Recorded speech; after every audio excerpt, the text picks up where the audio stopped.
Ambassador Shulgin, firstly, thank you very much for talking to ITV News. Let's start with the UK and the relationship between Russia and the UK at the moment. The UK say there is now a serious threat to the Chemical Weapons Convention. They said it at the Executive Council meeting of the OPCW, following their use of chemical weapons in numerous countries over the last year or so. Does Russia agree that there's a serious threat to the Chemical Weapons Convention at the moment? Well, actually, I'm not inclined to mention the Salisbury incident on a par with the investigated cases of the use of chemical weapons. As regards the Salisbury incident, there are outspoken accusations being leveled against the Russian Federation. There is also this technical secretariat, OPCW technical secretariat report. It raises much questions rather than providing answers. As for our position about the use of chemical weapons, you know it, we strongly opposed to the use of chemical weapons by whoever and under any circumstances, be it in Syria,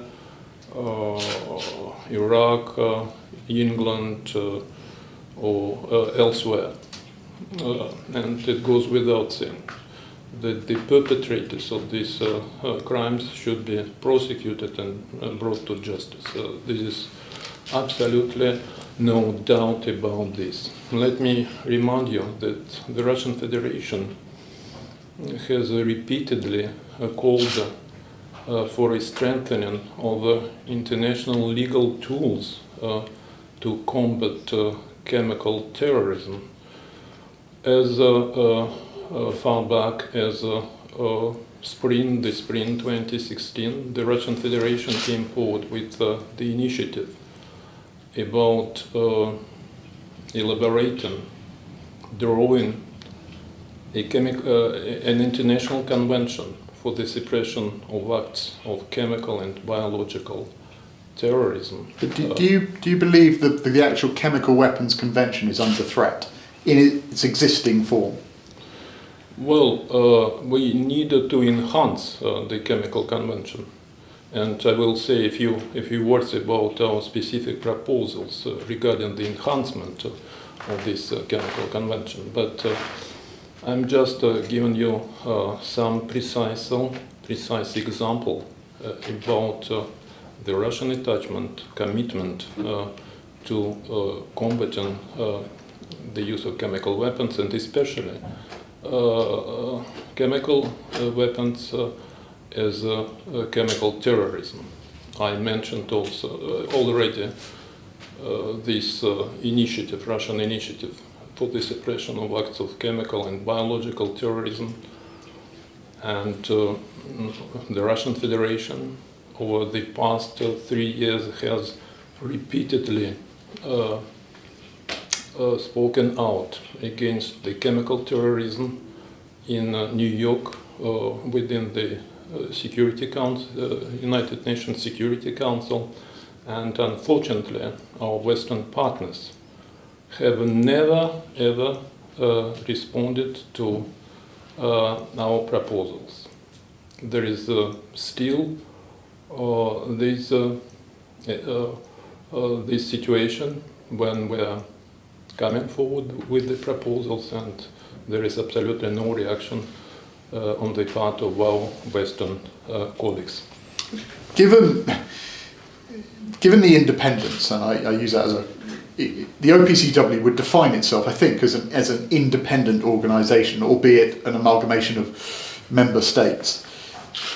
Does Russia still question the technical assistance that the OPCW has given to the UK in regard to Salisbury? Do you believe that they got it wrong? Well, the United Kingdom has chosen a specific way to interact with the technical secretariat. which is both non-transparent and not fit, not relevant to the chemical convention. Actually, the British requested kind of technical assistance under Article 8, paragraph 38, instead of using what should be logical bilateral consultations with the Russian Federation.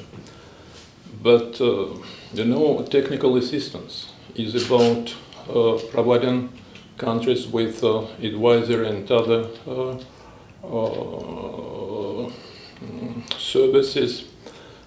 This is meant for the countries that do not have appropriate equipment, appropriate skills. This is actually not the case of the UK, which has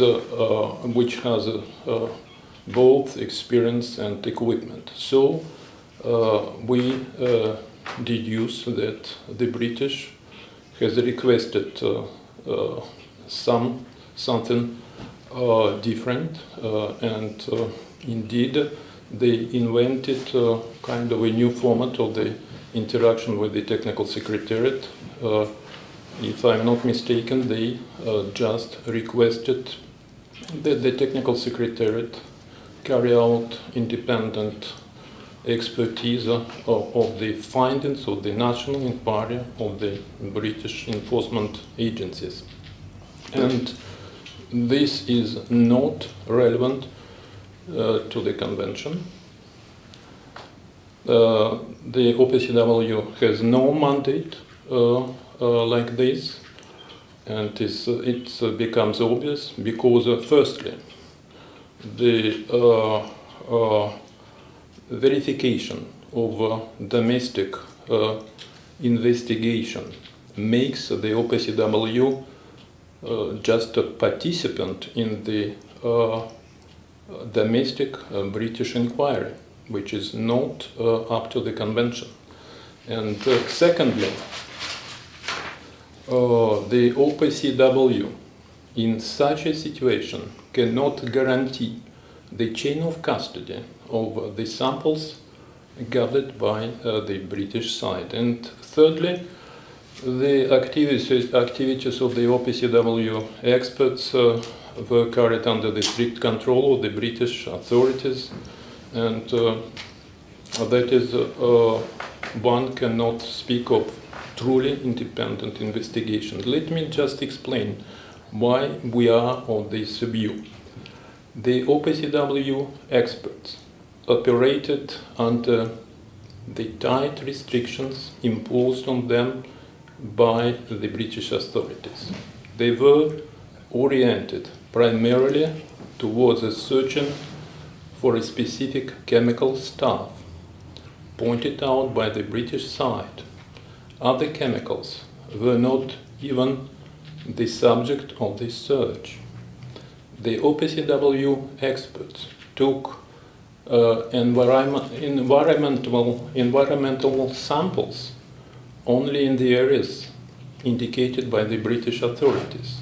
The OPCW doctor apparently could not independently examine the patients. The blood tests from unconscious Skripals were taken by British medical personnel. The Skripal's identity was established checking against photographs from unknown documents. However, copies of these documents were not attached to the report. That is to say, there is a common feeling that there is kind of incomplete picture that the British side dared to show to the technical secretariat. Forgive me for 1 second. Yes. What you seem to suggest is that the chain of custody of the samples was not secure, that the blood samples were to be distrusted because what you claim is they weren't taken by OPCW inspectors. The environmental samples we're only looking at one specific thing. What you seem to claim is that all the work done by the OPCW is not to be trusted, all of it. And yet this is a world-renowned and respected Let's put it organisation. in a different way. As soon as the report was presented at the Executive Council session, just after the speech made by the Chief of Mission, Mr. Blum, there was a Russian experts who asked some specific questions. 2 or 3 of them were just asked. But we have even more questions, and we sent just a questionnaire to the technical secretariat in hope that it would be able for the technical secretariat to provide us with exhaustive answers. So there is not only 1 or 2 questions I mentioned. There are a lot more questions, and we are still awaiting the answers from the technical secretariat. But do you see what I'm getting at? My point is that you don't seem to trust anything that the OPCW has been asked to do by the UK, and yet it's a widely respected, world-renowned institution. Yes, it's actually a very good reputation from the technical secretariat, but we are just concerned by the fact that the British side has invented some specific new format which is beyond the scope of the convention. You can find nowhere in the convention any mention of the independent expertise of the national inquiry. And like I said, this is just something to make the OPCW full participant in the British national inquiry, which is not quite the mandate of this organization. This is all about this. And without putting in doubt the quality and the dedication of the technical secretariat experts, we're just trying to clarify the situation and to get some answers, some necessary answers to our questions. Do you still have concerns, as I think Foreign Minister Lavrov suggested, that the chemical agent BZ was used in Salisbury? Is Russia still concerned about this, or have you clarified that now? A toxic chemical called BZ, a psychotropic substance from the second group of the chemicals, which has been used by the NATO military, was actually discovered in the samples, and the technical secretariat does not even deny the fact that the BZ agent was found. But at the same time, we are supposed to trust that this BZ agent was deliberately placed into a test sample to check allegedly the professional standards of this laboratory. And however, this clarification raises much questions. One of them is the following: why was it necessary to test the OPCW authorized laboratory having a valid certificate for this kind of work against the background of this outspoken incident in Salisbury? Does it mean that the laboratory certificate was already expired at the time the samples were sent out, and it was not suitable for the case? Or if so, why did they send the samples to the laboratory, the certificate of which has expired?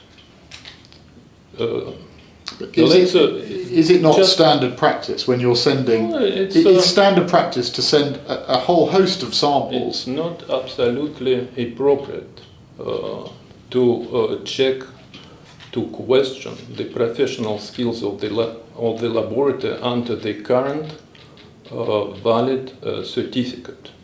And we are just willing to clarify the situation. How was it possible? And if it was done under what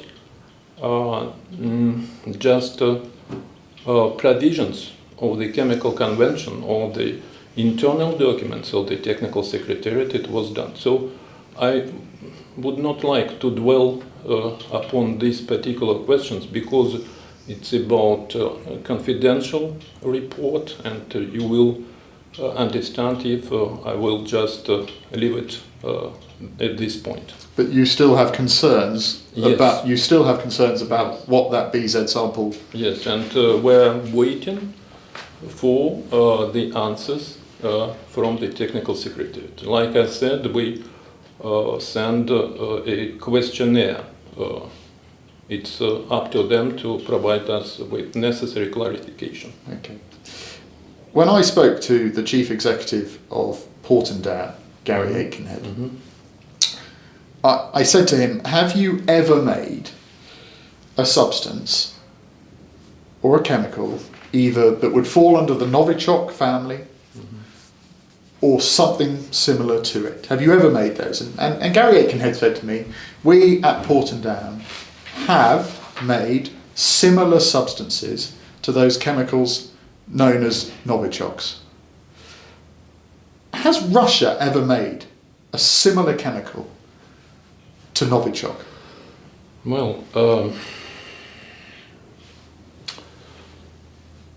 the first part of your question contains an important admission that the UK Department of Defence Laboratory, Portendown, synthesized poisonous substances similar to Novichok. By the way, we already noticed that the assumptions of the production of such substances were previously made by the Foreign Office Chief Boris Johnson in his interview with the German TV channel Deutsche Welle. But at some point the British side played back, diligently sweeping the whole issue under the carpet. Today, in the light of the question you have just asked me, and I do understand that it was following your interview with the chief of this Portendown laboratory, we have a valid reason, the Russian side, we have a valid reason to officially request the OPCW to provide us with information on when and under what conditions, circumstances the United Kingdom notified the OPCW Technical Secretariat about the synthesis of non-scheduled chemicals similar to Novichok. To put it honestly, we have never heard about such notification by the British side. But in the light of this question, and you have just referred to the point of view of the chief of this laboratory, we have now official grounds to make an official request with the technical secretariat to clarify the whole situation. To be fair to him, he said we have produced substances similar to Novichok and the OPCW, and we've done that with the full knowledge given to the OPCW that we've done. We have never heard about such notification by the British side, and we will ask the technical secretariat. I assure you that we will do it immediately. We will seize this opportunity to request the whole explanation from the technical secretariat about the notifications regarding the synthesis by the putting down of these non-scheduled agents called Novichok. Has Russia ever produced similar nerve agents to Novichok? Yes, as for the Russian Federation, we shut down all military chemical program back in 1992. As a faithful member of the Chemical Weapons Convention, Russia fully fulfilled its obligations in 2017, last year. And the completion of this program on the destruction of chemical weapons was duly certified by the international watchdog, the OPCW. With respect to the chemical weapons developments, let me assure you that we do not do this because the synthesis of toxic chemicals is contrary to the goals and objectives of the convention. But it's published, forgive me, these chemical structures were published many years ago in a book by a Russian scientist. It would make complete sense for Russia and many other nations to have looked at those chemical structures and thought, well, what would happen if somebody used these chemical agents in our country? We need to know if they work, we need to know what they are, we need to know how we deal with them for defensive purposes. Let's just allow me to rectify you to start with. The formula of this substance was first published in 1998 by Edgewood Institute in the United States, and it was just put in the library of this Edgewood Institute. And if you refer to the book of Mr. Mirzayanov, it appeared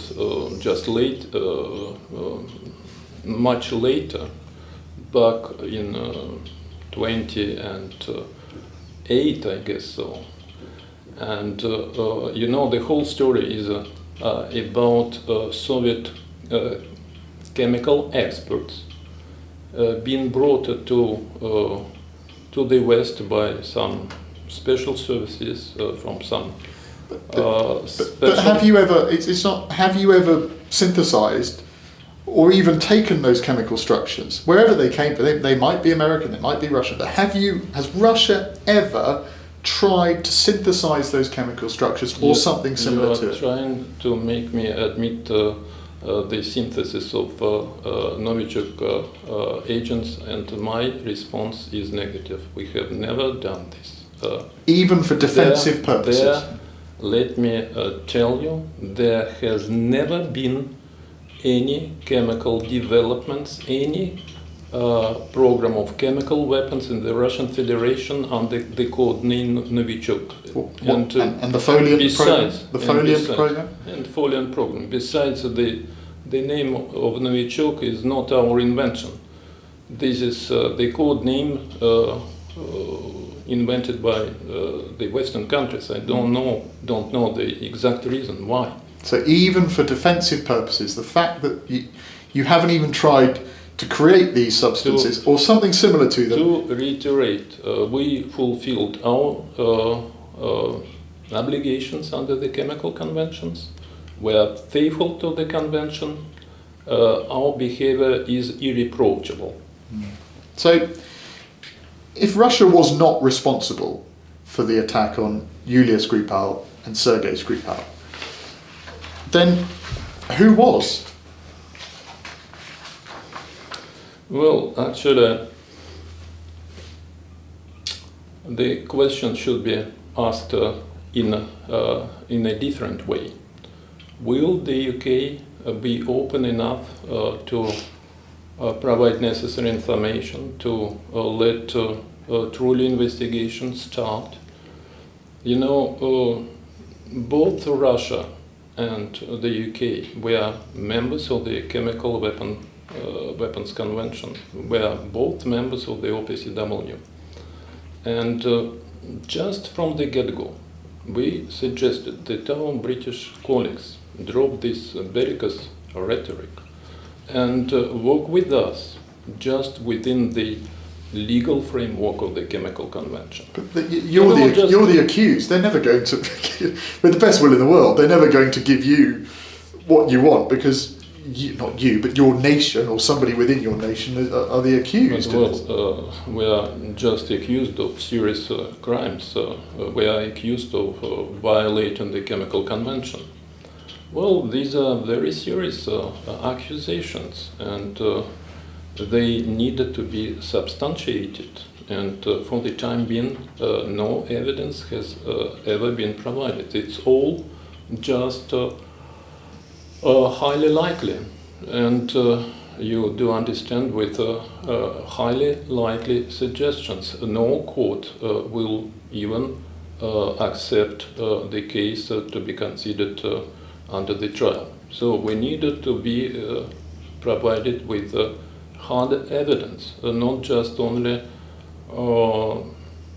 highly likely suggestions. Basically, but you can't equally. You can't provide the evidence, or you won't provide the evidence that you didn't do it. I mean, there's a stalemate here, isn't there? No, basically, they tell us you should trust us. You should trust us on words. But why should we trust them on words? Is this British behavior is irreproachable as regards the statements made in the past? We already just mentioned Tony Blair going repentant, penitent about lies considering the British involvement in the military campaign launched by the United States against Iraq. He went penitent, he apologized to the family of the British soldiers died in this conflict. So this is quite a record, and we are not inclined to trust blindly to our British colleagues. Just sort of on that point, do you even entertain the slight idea that Russia or somebody within Russia could have been involved? Are you effectively saying everything that they say is a lie? Well, it goes to the same point, basically. We needed to carry out a thorough, complete, comprehensive investigation. And to do so, we are ready to cooperate. Let me tell you that the Russian Investigative Committee opened a case, initiated an investigation, and our law enforcement bodies stand ready to cooperate with their British counterparts. It's all about the investigation, but we are just puzzled. You know, it was said on the British side that the investigation would take long months. How come that just maybe 3 or 4 days after this incident, British authorities were so formal, was so categorical, saying that Russia is to blame for this. The investigation is not over yet, and Russia is already designated. It's not a serious talk at all. They said that because in their minds, the use of this particular chemical agent only goes to one country, and it goes to Russia. And it's not just the UK, it's America, it's the European Union, it's Australia, it's many, many countries based on the science and the intelligence say it can only be Russia.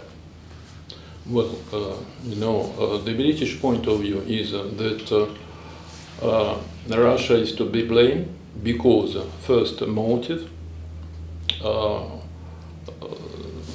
state-run policy to punish traitors, means hidden, concealed arsenals, and the pattern of behavior. But how could it be possible on the basis of such allegations to put blame on the Russian Federation? Basically, you are saying that Novichok agents, similar to Novichok agents, can be found only in the Russian Federation, which you seem to tell us which the Russian Federation inherited from the era of the Soviet Union. But let me tell you that these non-scheduled agents can be found anywhere during this Executive Council session convened on the British initiative. I cited an example. Once an American institute asked their Russian colleague to check about the possibility to establish patent license for an American citizen named Mr. Rubin. This engineer invented kind of a bullet to be filled with different substances, including all kind of Novichok agents. So it was invented in the United States, and they asked the Russian Federation to deliver necessary documentation. It was refused, turned down certainly, but you do understand the logic. So these kind of agents are very well known. There are open sources. You just click and you find at least 200 open sources, native sources about this kind of stuff. Well, about the Rand state policy to punish traitors, which is complete lie. You will find no statements made by the Russian officials about this kind of policy. This is absolutely untrue. And the record, why don't you think about the record of your own country? Why don't you think about the record of the United States? Do you remember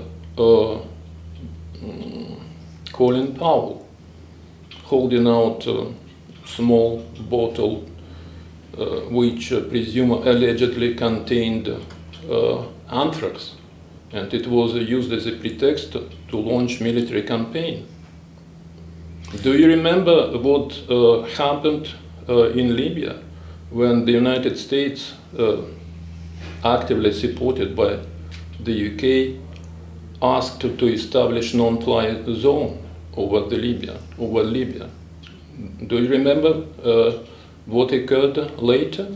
So don't forget about these records before reproaching something to the Russian Federation.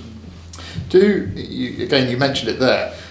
Would you say that Novichoks or chemicals created under the Folium program, that the agents that we are describing here as Novichoks or agents under the Folium program, would they be unequivocally covered under Article 2 of the Chemical Weapons Convention?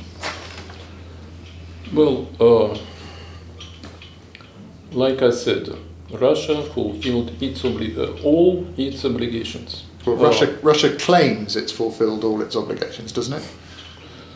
I'm saying Russia has fulfilled all its obligations, including under Article 2 of the Convention. If you are willing to be conducive to kind of inspection, so you are trying to suggest that the Russian Federation is not sincere enough, they're hiding something.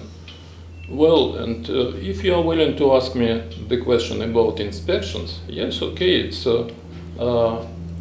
just provided by the convention. If should the UK raise serious questions, suspect something, Russia being in non-compliance with the chemical convention, the UK is welcome to file But are there... a specific request with the technical secretariat.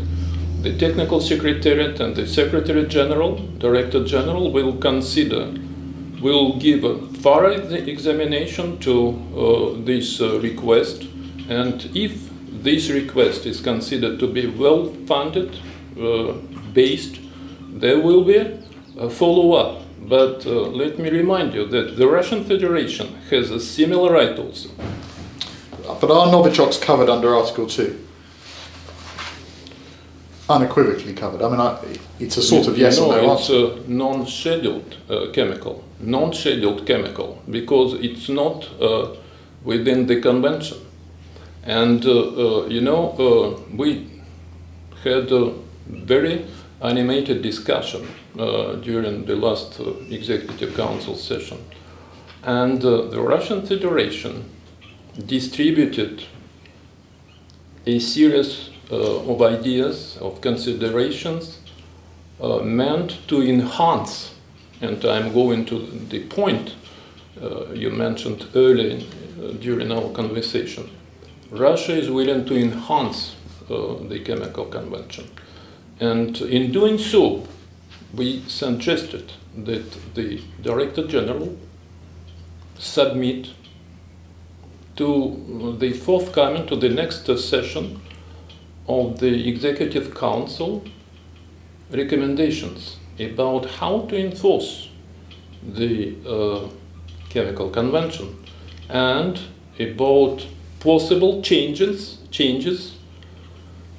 to be made as regards the annexes to these conventions, the lists of chemicals existing in this convention. So we made this proposal. It's quite clear, unequivocal, and we are waiting for the response. On the other side, it's quite clear that the ball is on our Western colleagues' part of the pitch. There are two bits here, really. There are two separate answers there. One is you are open-minded to the schedule being enhanced, updated, changed. You're willing to have a discussion about that. But do you think that the Article 2, as it currently stands, does it cover Novichoks? Well, Novichok has nothing to do with the Russian Federation. No, but does it cover? Once and again, we are just we have fulfilled all our obligations, including the Article 2. Our proposal is to enhance the chemical convention. We suggest that there will be some recommendations about changes to be made regarding the annexes, and we will wait the reaction of our Western colleagues. That's all. Yeah, no, I mean, I do I get that point, but just on the simple question of whether Article 2 covers Novichoks, does it? Well, like I said, we made our proposals. We are waiting for the response. Fine, okay. You've already kind of answered my question. I think the fact that you would like to enhance, or Russia is willing to enhance the schedule. Looking at the wider issue of chemical weapons use, both in Salisbury and in Syria, and I think you've sort of said it already, Russia presumably condemns the use of chemical weapons wherever they're used. Is that right? Yes. Like I said, our position is to condemn the use of chemical weapons under any circumstances and by whoever.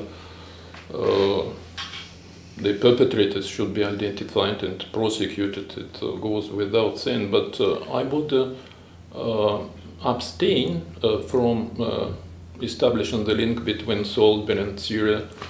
There is no link between them, or just the smoke screen to carry out missile strikes against Syria. So, we would like very much that there will be no use of chemical weapons at all, and we are ready to do all our best to achieve this goal.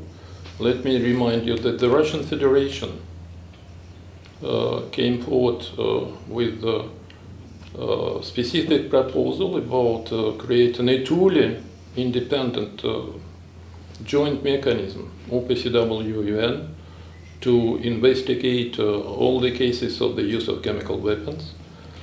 But we do insist that this mechanism should act upon the provisions of the chemical conventions, according to the conventions, and not in circumvention of the provisions of the convention.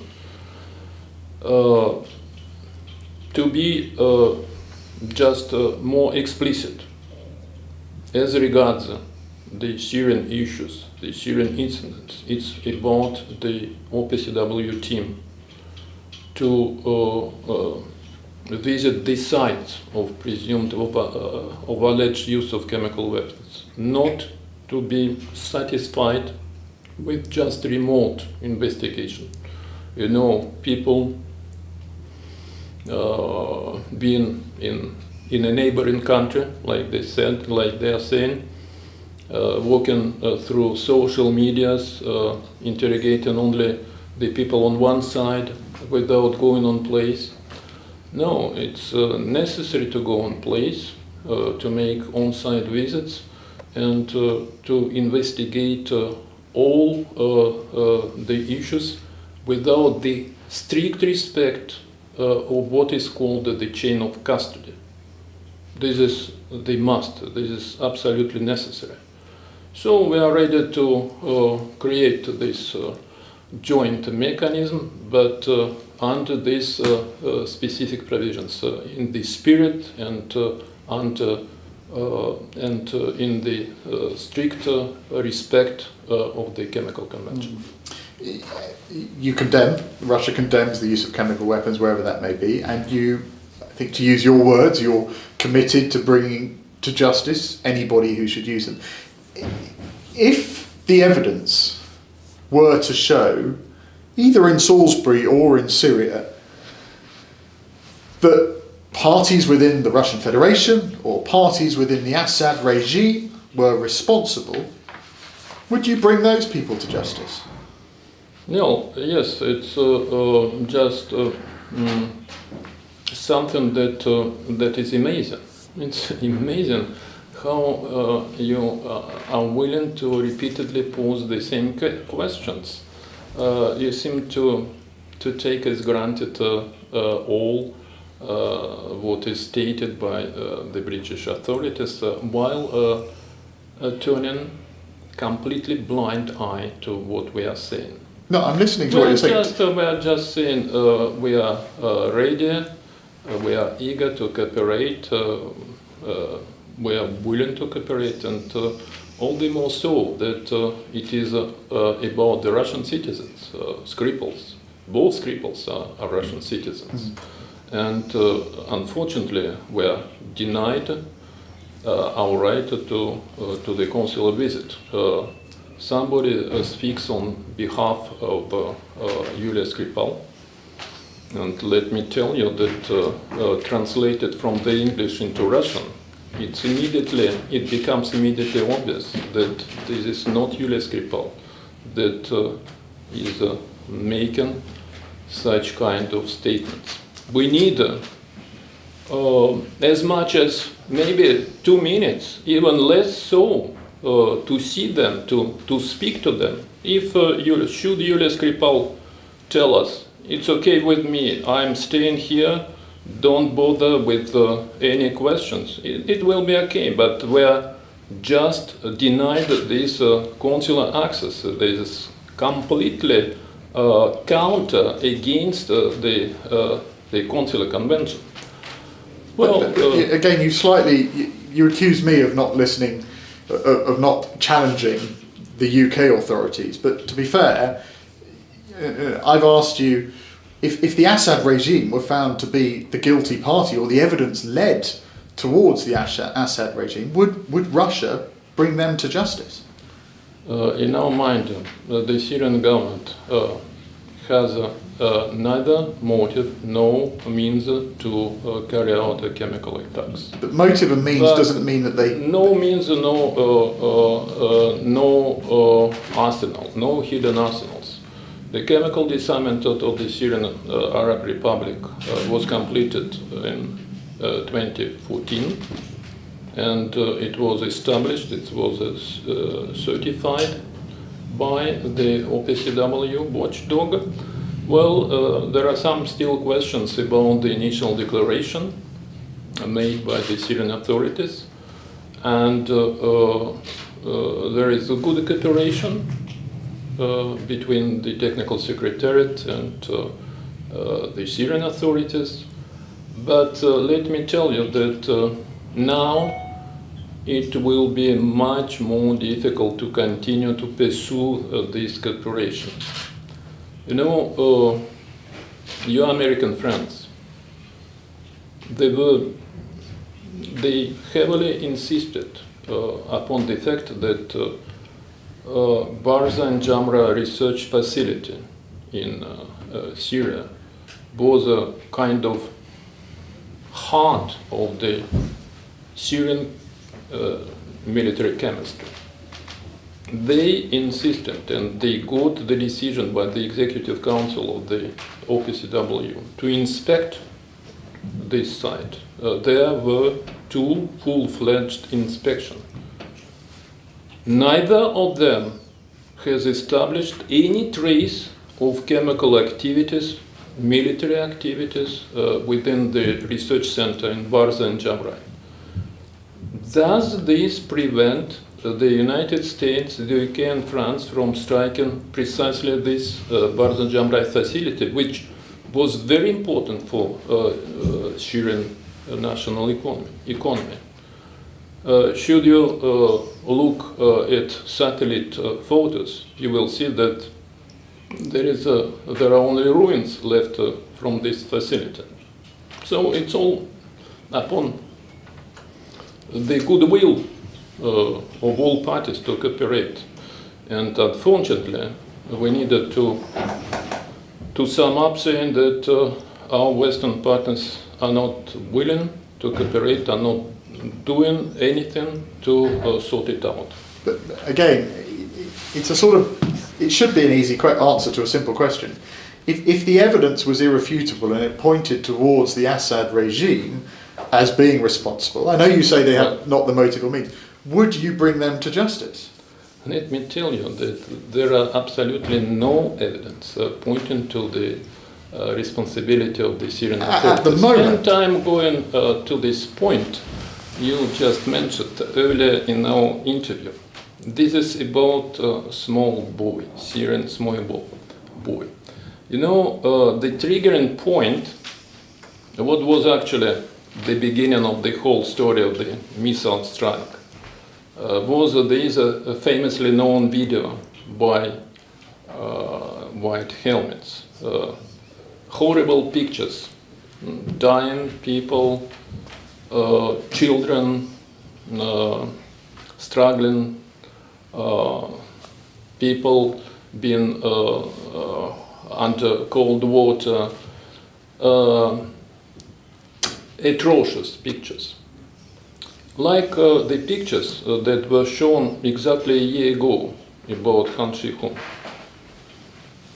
Back then, we had strong suspicions about this fake regarding Han Shi-hun. And let me promise you that one day we will be able to substantiate our claims about the fake news regarding Han Shi-hun. Well, do you remember Nikki Haley showing pictures of dying children to the United Nations? It was something that highly distressed President Trump, that ordered the first missile strike. Just a couple of weeks ago, maybe 3 weeks ago, Nikki Haley was poised to show new photos, new set of photos. He was saying something to the effect, well, I will refrain from showing these atrocious photos, because in any case, Russia is not listening, Russia is covering the bloody regime. But, however, she was thinking about showing some photos. Well, now let me tell you that we have solid proofs to show that it was all about staged provocation. On next Thursday, I will organize a special briefing in the OPCW headquarters. We will bring people from Syria, 17, of whom 7 are perfectly identifiable as dying people during this famously known video by white helmets. So there will be this narrative given by the Syrians that was involved in making this fake video. And it was all about the accusations. These are gross provocation. I don't see it. So excuse me, I'm to go to see Director General Ahmet Oziju. I needed to leave you now. 2 more minutes? Just two questions, very quickly. Ambassador, everything that you say seems to boil down to, it's all a lie. The Americans are lying, the British are lying, the French are lying. We are not lying. No, we are Russians, we are never lying. No, you're never lying, and everybody else is. Everybody else lies except for Russia. I'm not saying this. I'm saying let's cooperate. Let's cooperate, let's do our best to avoid such kind of situation. Just a couple of weeks, the world was poised over the brink of the precipice. We were very close to kind of military confrontation. And where are we now? If we were on the brink of the precipice... We just avoided this dangerous situation, but the danger is still there. Just think about the possible consequences of a direct military confrontation between the United States and the Russian Federation. Our hope is that both Russian and American leaders are responsible people. They know what they are doing, and they will be able to do everything with the idea of not reaching the point of no return. So, thank you. And are we close to that? Not that. No. So, can you just sit down for 2 seconds? I just want to get a couple of Sorry, just a shot of you and I talking. Just chatting. I could take that. We We could take that as reasonably good news. If we were at the precipice, we're not quite as close not now. Quite close. That would be a good thing. I'm hoping that Mikhail can fill me in on a bit of detail about next Thursday. So, by the way, I would like to invite you to the press conference. This will be organized next Thursday, just after the briefing. The briefing will be for the national delegations, member states of the Executive Council. This will be within the restricted access for the press. But just an hour later, in Crown Plaza Hotel, there will be huge media event, and this will be a difficult moment for our British, American, and French police. You are just. And you're going to. You seem to be somewhat skeptical about me saying that they are lying, and you will be given vivid graphic proof. I'm a journalist, and my job is to be sceptical Yes, at all times and with all people. I don't understand this. Just so I'm clear on that point, though, 17. You're going to bring 17. I guess there will be 17 Syrian people, of whom 7 are perfectly identifiable on this video. This will be the video by the white helmets, and one of each of these 7 people will point out, here am I, here I'm doing so, here I'm under cold water, here I'm taking some medicines, and this will be to unmask these unforgivable lies, especially in the light of this threat made by Nikki Haley, who was threatening to show a new set of photographs. She will be completely ridiculed. Right. That's quite a quite serious. It's quite serious. A, that's quite serious, and B, this is quite serious, and this will be a terrible blow to all this Western propaganda stirred by the UK, the US, and France.